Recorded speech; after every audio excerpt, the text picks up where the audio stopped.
Hello, everybody. I hope you're having a wonderful day today on this Tuesday. So this is going to be my first real YouTube video, and I'm very excited about it.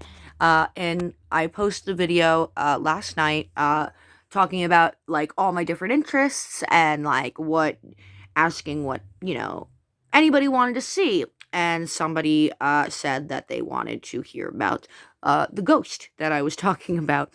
So that's what we're going to be talking about today. So this is going to be a story time. I'm going to talk about the haunted house I grew up in, and as a consequence, the spirit that follows me around to this very day. And I'm going to preface it by saying, um, no, he's not bad, but there were definitely more than just him in my uh, childhood home, and there definitely were some spirits in there that were not so nice. So buckle up. It's going to be a bumper ride. So this story starts in Chatham, New Jersey, which is where I was born and raised. Well, technically I was born in Summit because, hospitals, but you know what I mean. So I lived on a street called Lum Ave. And if you are from Chatham or have ever been to Chatham in the 90s, early 2000s, before they started like doing all like the construction, you would know that the entire town of Chatham is hoity-toity rich people. It's big, like wealthy homes. Anytime you would leave your house, it would smell like fresh cut grass. People would literally mow their lawns on a daily basis. It was like one of those towns. But there was one street out of that entire town that was considered like low class or whatever and didn't have like McMansions on them, and that's Lum Ave, the street I grew up on, the street right next to the train station. Lum Ave had all the like middle to lower class homes. So basically, if you wanted to live in Chatham and you were broke or in middle income, that's what you live on Lum Ave. So I lived in a duplex house, which basically means it was a house split right down the middle. On one side, my grandparents owned, and there were three bedrooms and technically two bathrooms, but two and a half or one and a half, I'm sorry, because one was full, the other one didn't have a shower. And then same goes for the other side. Three bathrooms, one and a half bath, basement, attic, all that good shit. And the house altogether would have been pretty big, but being the duplex and being split down the middle, it was actually pretty small. But being a kid, it didn't feel that small. As an adult, it definitely does. But the first incident that my family talks about now, this one actually didn't have anything to do with me. It had to do with my mom. When my mom was younger, obviously way before I was born, she was in the side of the house that my grandparents owned, because once when I was first born, my aunt was renting the other half of the duplex. After my grandma's mother died, because she was originally the one renting that side. Once she died, my aunt ended up moving into that side, and then when my aunt and her husband ended up buying a house in Wayne, we ended up moving. Me and my mom and my dad and my little brother moved to the other side. So but whatever. So this is going way back. So when my mom was a kid, she was on the side that my grandparents lived on, obviously, because at this point my grandma's mom was still living on the other side, and she was playing in the basement. And the way that the basement was laid out was you would walk down the steps. Like, let's say that the steps are like right here, okay? And the very first thing you would see is a bathroom, like right there. So there was a tiny bathroom with a toilet, sink, whatever. And then you would walk down that way, and you would enter the laundry room all the way at the end. So that's basically how the house was laid out. The basement, I should say. And my mom was in the laundry room, playing, whatever, doing her thing. All of a sudden, she hears a whistle, somebody whistling at her from, like, out in the bathroom or, like, by the bathroom. And my mom thought that it was my grandfather, because he's a trickster. He likes to play pranks. That's always how he's been. And I love him for it. But it wasn't him. She popped her head out. No one was there. So she was like, huh, weird. And she runs upstairs and she's like, who's messing with me? And everybody was like, we've all been up here. Nobody's gone down there. Like, they swore up and down that nobody whistled, nobody did anything. So the running gag is that the ghost of Abraham Lincoln hit on my mom, whistled at her. Don't know where the whole Abe Lincoln part came in, because that's obviously not who it was. Unless it is, then let me know. But, pardon me. So, that was my mom's experience. My mom didn't have too many, because I feel like my family's pretty open-minded with a lot of things, but when it comes to the supernatural, they definitely are not open-minded at all about that. So I feel like because I'm more open-minded, I'm more in tune with it. And there's also the fact of I literally almost died, if not died. Um, when I was born, I had inhaled something called the mucus plug. Gross, I know. My joke is that I was a fat ass even back then, eating things I shouldn't be. But, I had to be in the NICU for, like, a couple days to a couple weeks. I forget how long. It was a while, though, and my mom was bugging. Like, I was born not breathing. I was blue. They were afraid I was dead. So I think that plus the fact that I'm very open-minded and spiritually in tune, is why I can see spirits. Now, when I see spirits, I don't see them like the way you would imagine, like shadows or a quick thing. Like, I see them detailed, very detailed, like as if they were a living person standing right next to me. That's how I see them.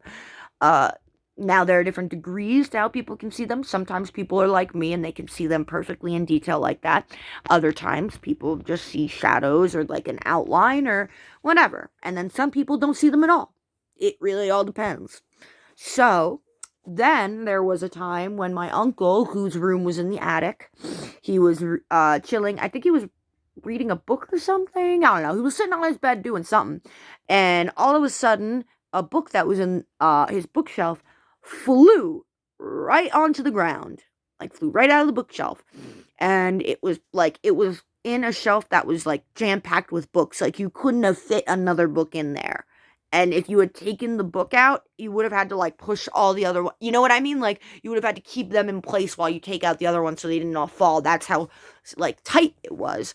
So the fact that it just kind of flew out was crazy. My uncle to this day says that he cannot explain why it happened, but that doesn't mean that he believes it was a ghost. But that's the most I'll ever get from him, so I'll give him that. And now we're going to get into my experiences.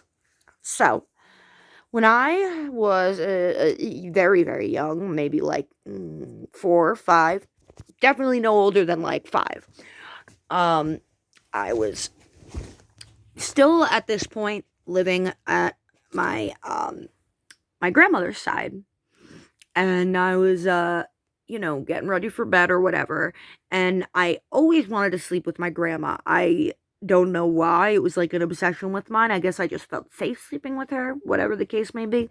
I never went to my mom's room, always went to go see grandma. And the one night when I was, trying to fall asleep, I kept like hearing things. Now, this was obviously before we lived on the other side. So I kept hearing things and like I didn't see anything yet. And I just kept hearing like talking outside of my room. Like somebody like was having like it sounded like a heated conversation too, like an argument was going on, like two people arguing or whatever. And I remember being like, huh, that's weird, and like going like to open my door, but when I opened my door, no one was there. And all the talking ceased. Like the second that I got up out of my bed, before I even opened the door, which was weird. So then, of course, what do? Run right to Grandma. And Grandma was all like, you were probably dreaming. Wasn't asleep yet. Don't know why you think I was dreaming, but okay. So flash forward to when me and my family, or not me and my family, me and my mom are living on the other side of the duplex. And I'm in my room. And she's putting me to bed one night. And as she's putting me to bed one night, my closet door is open. And I see a man hanging.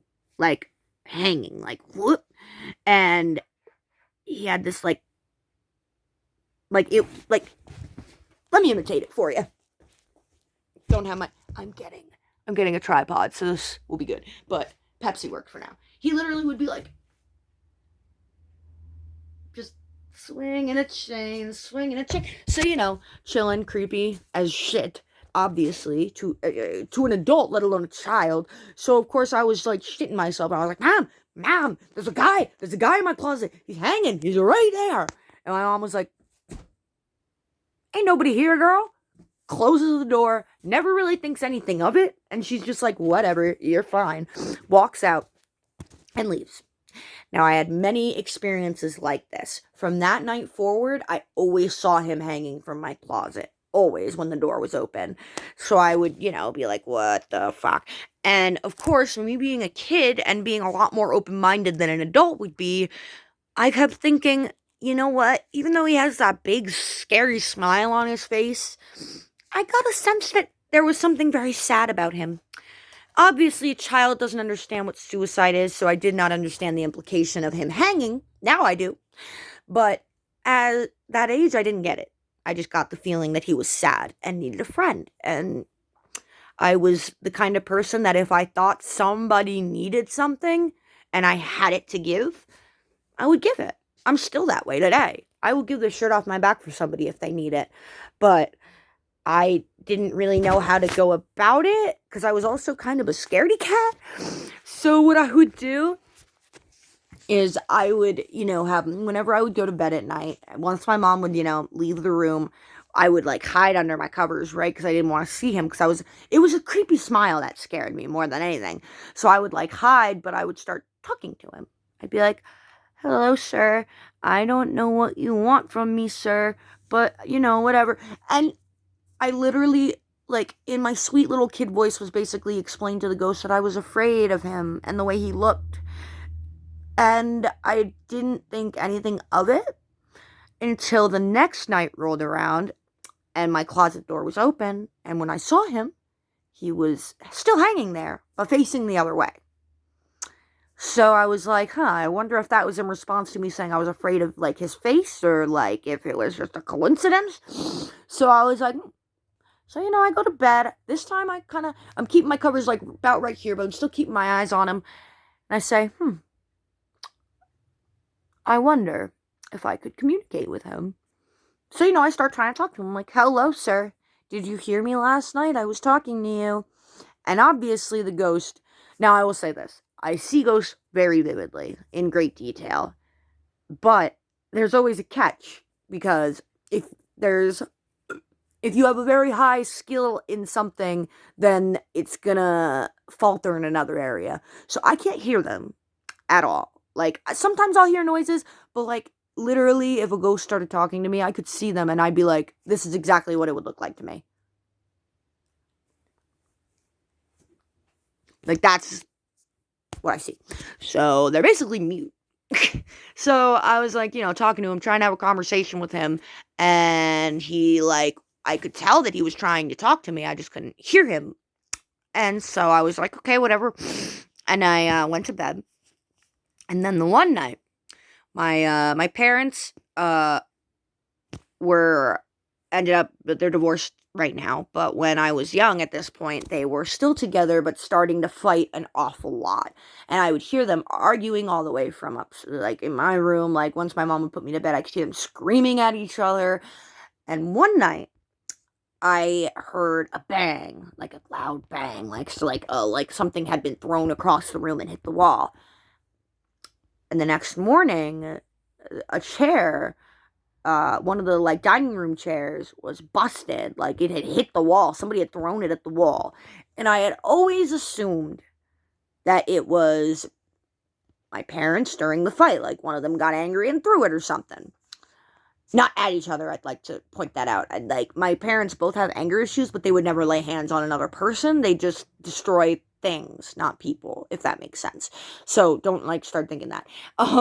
So I just assumed that was what happened.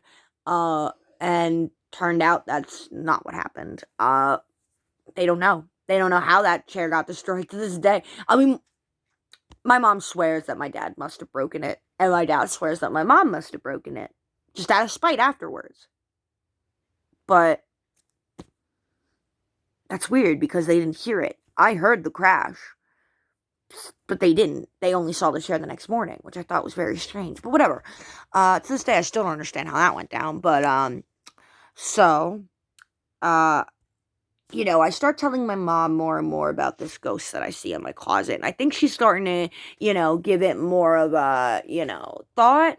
So she starts making sure that my closet door is closed every time she puts me to bed. Uh, and I had a friend that lived a couple doors down. His name was Brian, and I used to play outside with him every single day. We would play pretend together. We had a great time. And he was one of the only people that I told about this, because everybody else made me feel crazy. When I told him about it, he said, hey, maybe somebody died in your house. And mind you, this was a couple years later. So at this point, I had already been experiencing him for a while. So he was like, hey, maybe somebody died in the house. Maybe you can, look into that or whatever. And I was like, oh, maybe I could look into that. I was still too young to quite understand, how to, look things up online or in the library or whatever.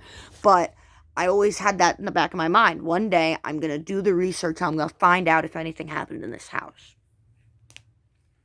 It did. So, the story behind the man that's hanging that follows me to this day. Unfortunately, it's a sad one, obviously, judging by how he ended his life. He had lost a daughter. He did live in that house at one point. He had a daughter, and she died. I don't recall how, because it was a long time ago when I read this, but I forget if she, I think it had something to do with the train tracks, if I recall correctly. She was playing by the train tracks and got hit. So, which would make sense, because every time that the train would go by, he would start, he would kind of sway a little bit, from the rope, but whenever, the train would go by, or you would hear the train, he would start, going way faster, he was getting anxious or worried. So I think that might have been it, but I could be wrong. I could be remembering it wrong. But either way, his daughter dies. He's obviously gets very depressed, becomes, a drinker, whatever, and one night, after, drinking and fighting with his wife and losing his wife, that was, the last straw for him, and he took his life in his daughter's room. My room. And to this day, I am convinced that the reason he follows me around is because I am a surrogate daughter to him. I am convinced he does protect me, because there have been situations, well, you know what, no, I'm going to be straight up. I was almost sexually assaulted in my bedroom when I was living in Roxbury. And I had my boyfriend at the time. I snuck him in, and he kept trying to be like, oh, let's, do it or whatever. And I'd be like, no, I don't want to do it right now. And he kept pushing and pushing and pushing. And so finally I got this, I swear the thought was not my own. A thought appeared in my head, and it was just leave your closet door open. So I did. So I told him I had to pee. I went out to pee. I came in. I made sure my closet door was open. Went back. Sat down. And as soon as I sat down, the room got real cold. And I don't know what my ex saw that day, but whatever he saw, he never wanted to talk about it. He never addressed it again, and he would never come back to my room again. This was an abusive ex-boyfriend. I mean, he still abused me. Granted, he just didn't do it in my own room. Something scared him. I wonder what. Thank you. Thank you, Smiley Man. That's what I call him, Smiley Man. That's what I've always called him since a kid. But Smiley Man has always protected me. And when we moved, when I was 12, we were moving from Chatham to Roxbury. I was really upset I didn't want to move for a lot of reasons, but the main reason, I even remember it vividly, was I thought I was going to lose my friend. My ghost friend. I was very sad about that. And then the first night in Roxbury, I left my closet door open out of habit. And now, mind you, my closet in Chatham was a regular doorknob closet, whereas the one in Roxbury was one of those sliding, closet doors. So I slid it open. I went and I started to try and fall asleep, and I noticed he was there. He had followed me. And to this day, he still follows me. Every move I've made, even if I stay at a friend's house for just one night, he's there. He's always with me. And I love him for that. He's protected me many times, and I only hope that I have given him some comfort. Obviously, I can't replace the daughter he lost, but. And I wasn't perfect in my life growing up. Definitely not. I, did drugs. I mean, I'm clean now. Years clean. But I wasn't always perfect, but I hope I made him proud. And that's the story about my haunted childhood home and the ghost that follows me around to this day. Mr. Smiley's the best. And if you ever see a ghost, don't immediately get afraid. They're not all bad. Some of them might be your friend one day. Have a good day, guys. It was really fun telling my story. Hope you enjoy it just as much as I enjoyed telling it.